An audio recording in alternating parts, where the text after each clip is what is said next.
Davos में हमारे सहयोगी मिहिर भट्ट ने महाराष्ट्र के मुख्यमंत्री देवेंद्र फडणवीस से खास बातचीत की। Clearly, there is a 360-degree development work that is happening in Maharashtra, and it did reflect in the recent municipal corporation elections as well. And once again, congratulations for that. लेकिन सर बहुत से जो जाहिर सी बात है, जो विरोध पक्ष है वो अक्सर ये बोलता है कि इसमें तो कुछ गड़बड़ी थी, ये था वो था, लेकिन शायद लोगों ने जो ट्रिपल इंजन ग्रोथ का आपने कॉन्सेप्ट रखा है उसके लिए वोट किया। लेकिन ये जो विरोध पक्ष है इनको आप क्या कहना चाहेंगे नतीजों के बाद?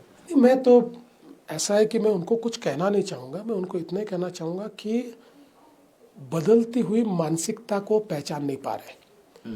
देखिए, भावनाओं के आधार पर चुनाव जीतने का समय चला गया।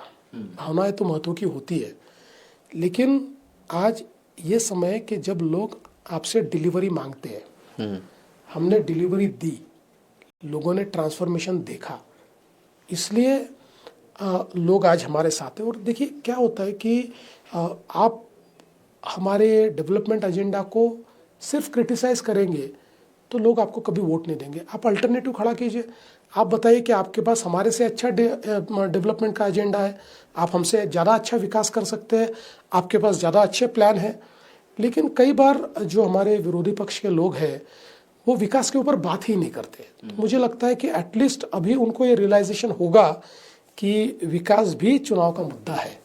इस बार भी चुनाव में भी हमने देखा थोड़ा पोलराइज करने की कोशिश हुई थी, खासकर भाषा के आधार पर, और ये भी कहा गया था कि आखिरी मौका है मराठी मानुस के लिए। तो इस तरह का जो प्रचार था उस पर क्या कहना चाहेंगे आप? देखिए, मैंने तो बहुत साफ शब्दों में कहा कि भाई मैं तो कोई दूसरे राज्य से आया नहीं, मैं मराठी हूँ, मेरे अध्यक्ष, मेरे कार्यकर्ता, मेरे पदाधिकारी सब मराठी है।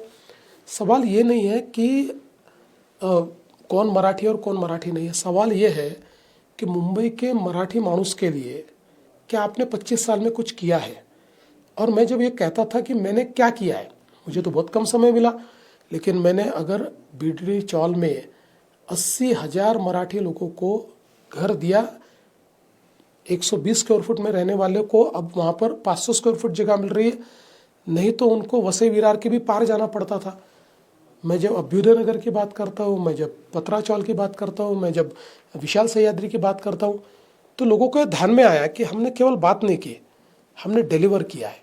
और इसलिए मराठी मानुस भी हमारे साथ रहा और बाकी भी सब हमारे साथ रहे। बिल्कुल।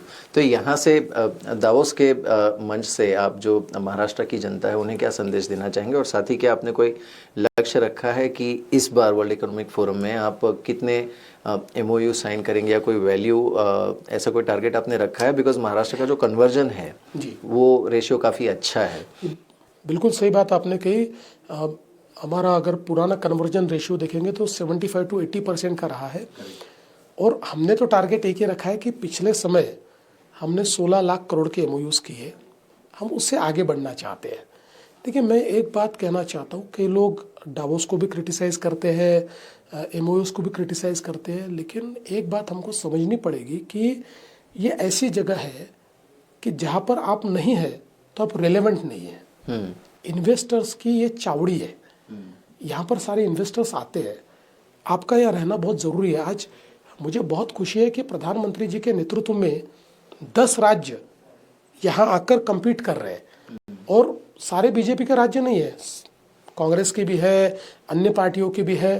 वो यहाँ आकर इन्वेस्टमेंट के लिए पिच कर रहे हैं, ग्लोबल इन्वेस्टर्स को एक प्रकार से अपनी क्षमताओं को बता रहे हैं।